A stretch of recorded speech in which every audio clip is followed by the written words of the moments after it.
We're down here in the 3000s, the sort of 30th Street to 40th Street section.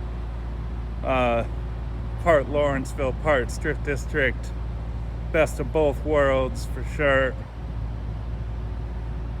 This is a nice, secure storage facility, cameras everywhere. Love that. This is the wall, my favorite wall in the city. This is the wall for Pittsburgh Tire Company. They got their whole operation back behind all these tires. In this big set of white buildings, in this yard, all around this whole mega block. Used to be the Pittsburgh grease factory. It made industrial grease for the war effort. You know, biggest grease factory, first big grease factory. Now it's got a wall of tires 10 feet tall. It's wonderful. If you're wondering about the noise, I've got a big 53-foot reefer truck idling here.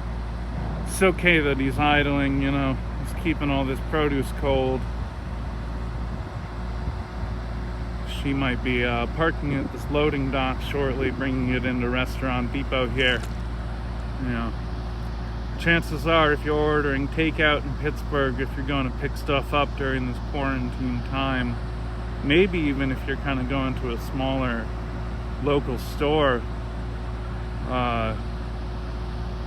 there's a Restaurant Depot member coming down here to the parking lot over on the right here to go into this building, pick their inventory, you know, interface with the global logistics chain over on the left here, of which this loud guy is a member. These are called reefer trucks. Reefer, like refrigeration unit. That's that gas guzzling hum you hear, keeping all the produce cold. This is the 33rd Street train trestle coming over here. This brings trains from further in the city, kind of out and across the river, up to the main line that goes up the Allegheny, as well as down this spur line into Lawrenceville. But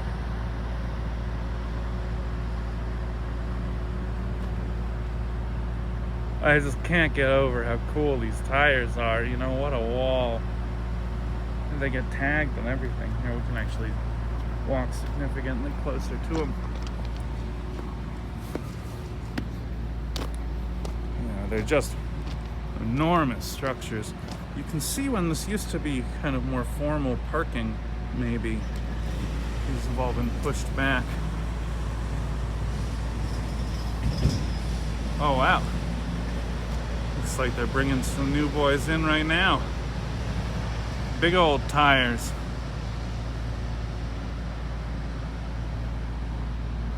I have no idea what happens to these other guys.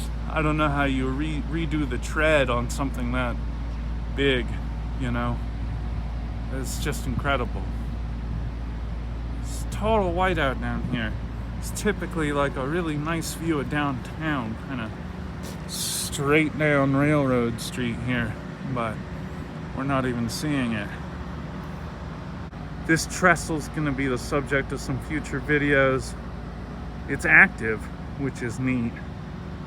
I'd love to see it modeled. It's just, this whole district really deserves its own kind of one-to-one scale, maybe over time. Look, I just turn around. Oh my God. Well, I'm gonna leave him to it.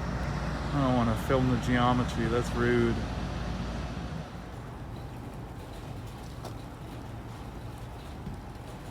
We're here on Railroad Street. This is a really classic cruddy Rustbelt day.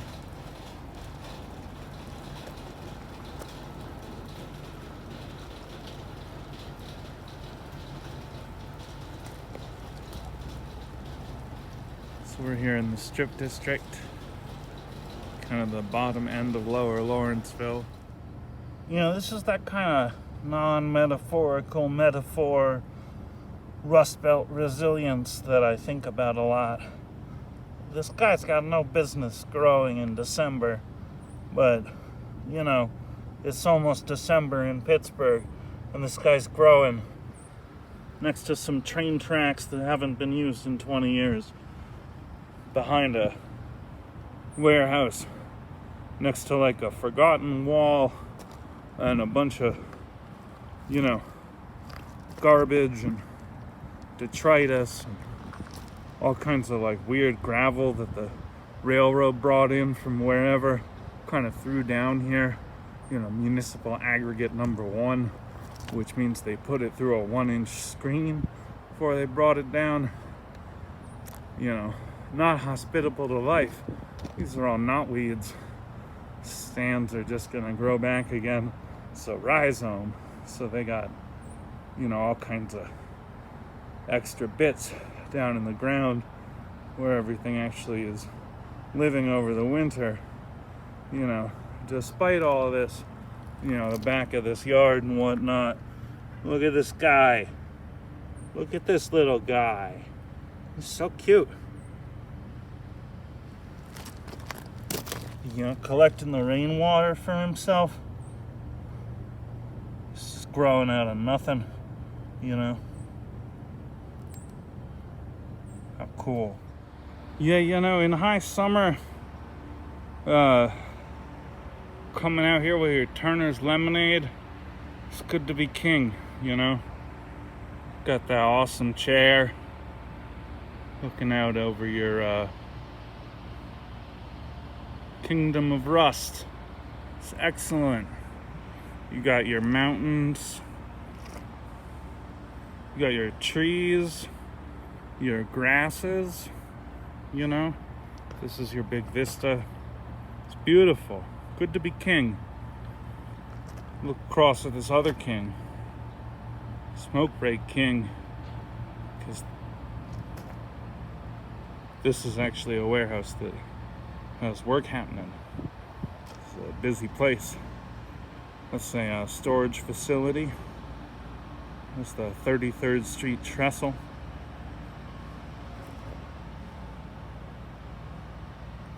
What a domain, you know. Good to be king. What a throne.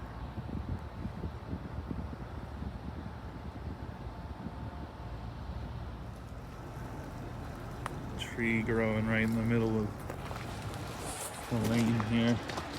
Let's start our walk.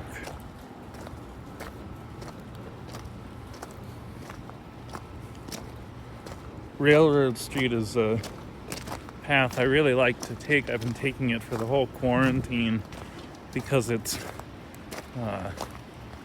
very open, you know. It's been graveled this whole way by the railroad to prevent things from growing, which, you know, doesn't totally work. It just filters out all the stuff that isn't crazy, ridiculous, and hardy. Oh, I don't know if that fog is a part of the screen. Interesting. Might be some downsides to filming in the rain. But for the most part, there's just kind of flat, navigable ground parallel to the street grid, part of the street grid really. When you get down into the 20s in terms of block numbers along Penn and Liberty and all the parallel streets, this is called Railroad Street, and kind of this half over here is street, and this rail spur continues. Just to kind of pause and note here with this spur, you can see that that shine is just from the rain. Hasn't been a train on this in a couple years for sure, or there'd be a bright silver streak where the wheels have rubbed all the rust off. But no, that's super oxidized. It's had no traffic at all. The Giant Eagle just moved into these offices up here This is Restaurant Depot, which, for those unfamiliar, Restaurant Depot is the warehouse wholesaler that's kind of what's left of the Strip District, really being a big produce terminal. This is kind of it. This land used to be an oil refinery, I believe. And now, plenty of traffic. Notice almost everybody has a hatchback. These are all restaurant owners doing kind of like a morning pickup of today's stuff.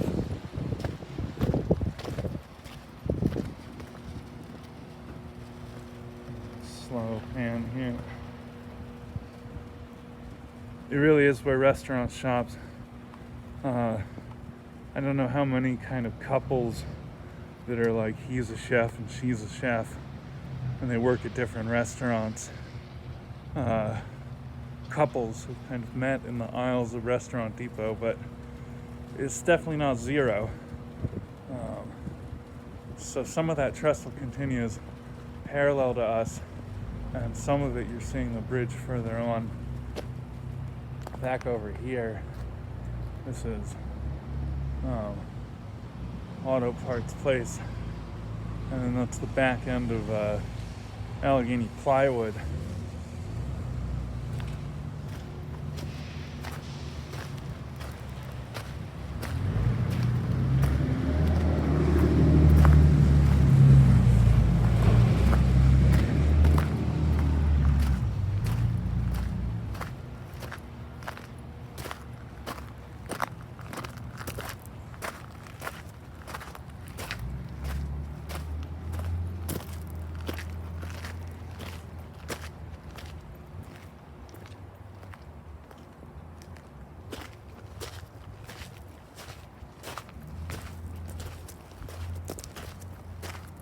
It's just incredible to me, even in these spaces that have been kind of deliberately altered by humans to be not something where you're supposed to grow anything, not where anything's supposed to live. That not only are there trees that have grown tall enough to be above the shade profile of the buildings next to them, so they're really well established. Even though these are just Ailanthus, these are just tree of heaven. This is about as tall as they'll ever grow. They're not a big tree, more like an overgrown shrub.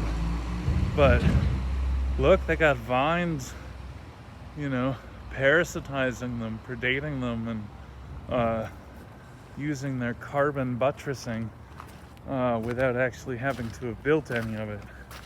And that's quite spectacular.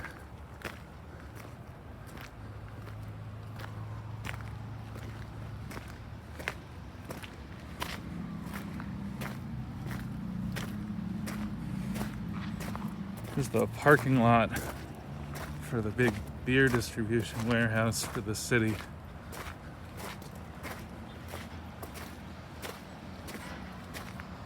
And you can see that the building used to have a fronting that was really meant for unloading trains.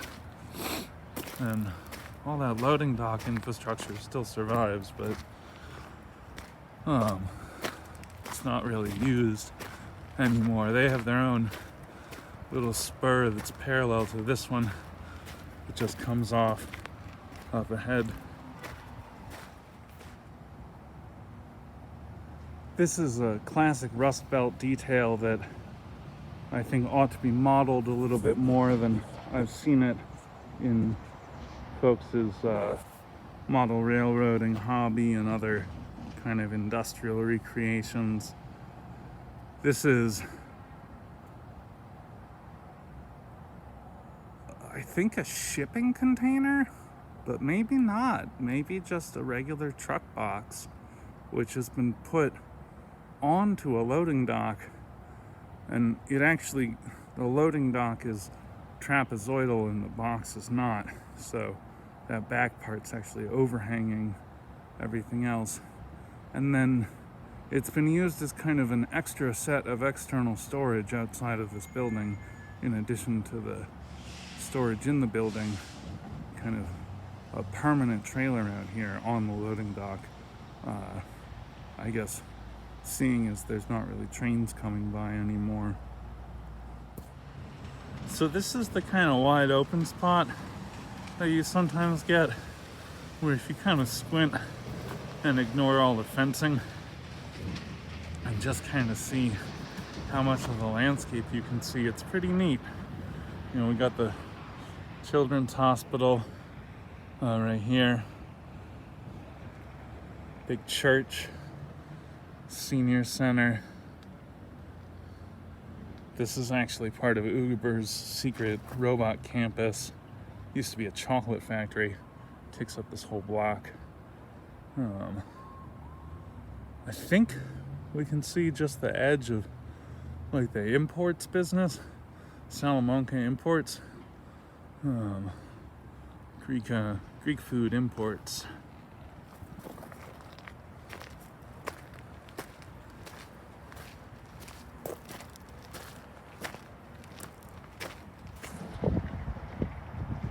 Have to stop for these staghorn sumac that are holding out. Those drupes are still there, though they've turned totally kind of black and dark red from what's usually kind of a bright red when they're first flowering. You make a tea out of them when they're not so old and rotten like this. Pittsburgh Machine Co. behind them. That company is about 120 years old. Still run by the grandson of the founder, which is a little bit crazy. Though they haven't been operating kind of the really heavy welding machinery. The kind that has real atmospheric pollutants in a couple decades. And then there's this massive power line behind it that brings the high tension wires across the river. This is kind of a hidden bridge, an electrical bridge, as it were. People don't always think about. We're on the far side of the beer distributor now. I just wanted to point out we got this spur line here. Still pretty clear. This is just a little bit of shine from the rain, but there's no silver shine at all. This is still totally an active track, but not nearly as inactive as this crazy looking guy over here, which used to bring presumably cars full of beer right to the beer distributor. This is your classic distribution warehouse in that it's an intermodal distribution warehouse. You have one mode, which is to say transport over long distance, city to city by rail of stuff, consumables that Pittsburgh's going to use, and then unload it at these docks, store it in this warehouse temporarily, load it onto trucks, and take it out that kind of last 5 miles. Logistics comes from the Latin loge, word for home. The word means to house, right? Logistics is the housing of many things. And so this logistics facility is about getting stuff from where it was manufactured to the marketplace where it's going to ultimately go to the end user, to the home, And in the meantime, these are the little travel motels that it stays at, the rail car, just kind of moving freight on wheels, warehouses on wheels, into the warehouse out to the city. We've gone a little bit further up to 38th Street. The end of the dog park is down there. This is where the small dogs congregate and the big dogs.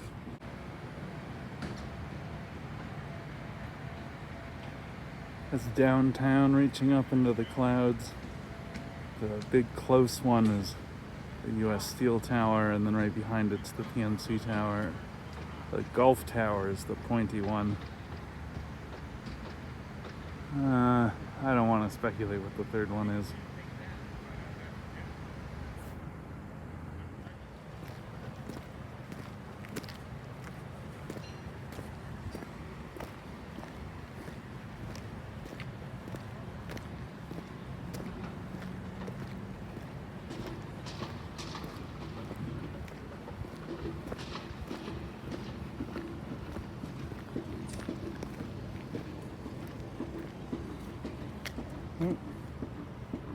There's Uber's private security patrolling the neighborhood. That's a Kellington security company. They like to watch. Not really sure why. This brown warehouse used to be Snapper's chocolate company. You can still see where the sign used to be right here. Snapper's so called because when you formulate chocolate correctly and then you break it, it has a characteristic snap. That means that it cooled in the correct way. I don't pretend to remember exactly how they did that. I'm not a chocolatier, but that place did smell like chocolate all the time, which was pretty sweet. This is Scott Electric. They're a huge electric supply company. Those loading docks are pretty active with folks coming in and out because they supply big spools for giant projects like this. This parking garage right here and the utility tower of the soon-to-be-built building right there, maybe like 2 weeks old. The parking tower has been coming in on big slabs by the truckload, big oversized load trucks coming across the bridges. It's coming right down Butler, coming down here to 39th Street, which is pretty cool just to see this thing get put up by this crane kind of one story at a time. My assumption, of course, is that this is going to be kind of a big Texas donut, as they call it, or perhaps some other variation on the theme, but the idea is to have a big central parking garage and then wrap a whole bunch of apartments and offices around it and just enclose the whole mega block as kind of one money-making rent structure, which is the kind of development that you can do anywhere. And so it kind of takes the place that was here and makes it kind of like everywhere else. One thing that people do seem to be doing that's nice is trying to at least kind of stick to the Rustbelt theme. There's a lot of putting up of Core 10 and other meant-to-weather steels as exterior cladding purely for decoration, so that in 20 years that building too has kind of a patina of rust, as one has come to expect. You might be thinking that this is some kind of container crane right here. I think that it's based on that same kind of crane structure, but what it actually is a bunch of big robotic arms for pouring cement levee walls kind of from the barge. It's an Army Corps of Engineers project that the Carnegie Mellon Robotics Center here has been pursuing for years, but now they generated this big mountain of cement as kind of their cement project.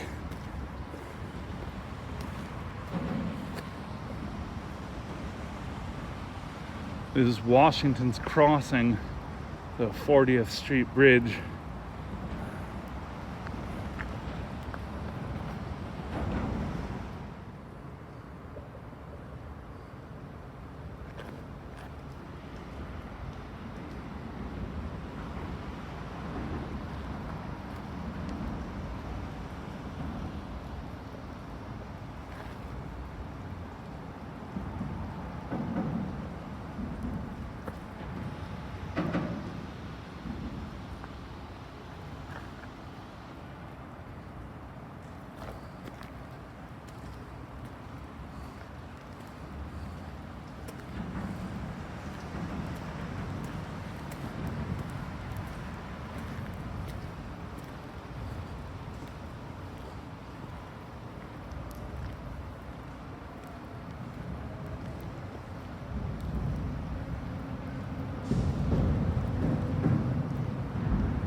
This is Bay 41, so called because it's just an extension of 41st Street here.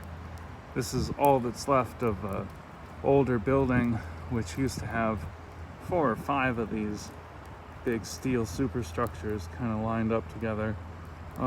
Folks might remember it as a place that Art All Night was hosted for a couple years. They tore down all of the superstructures except for this one, which they've preserved as, I guess, kind of a big architectural sculpture. And this is kind of a public-private civic space. So there is a nice sign up at the front that says this is all private property and you're here at the, you know, as a guest of the landowner, but only at their kind of beck and call. Here you can clearly see where the Desire Path is formed along the railroad tracks. We'll just follow that.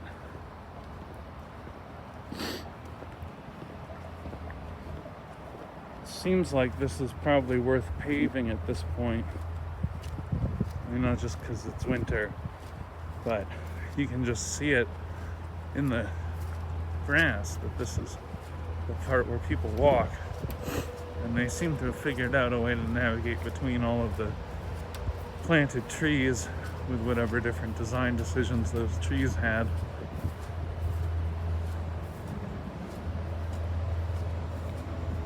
Before they filled in the parking garage right to the left of us, they used to be able to just cut through the whole kit and caboodle. Now it's a little bit tougher. But you get there.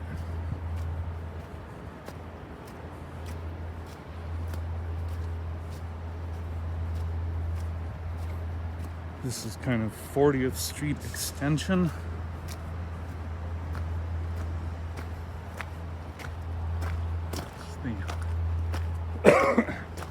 Excuse me.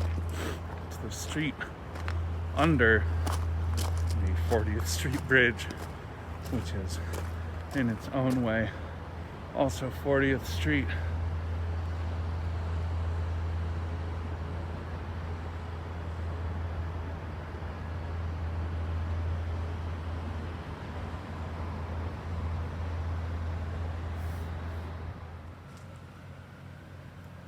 This is the sort of small urban shrine that I really love to see in the city.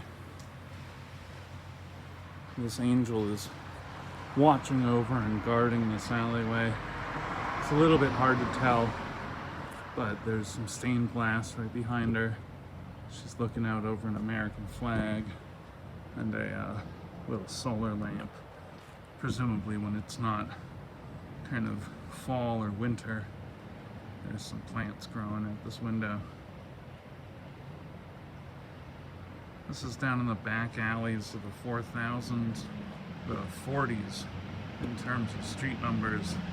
This is one of the parts of Pittsburgh where those two sets of numbering systems really do align, which is quite nice.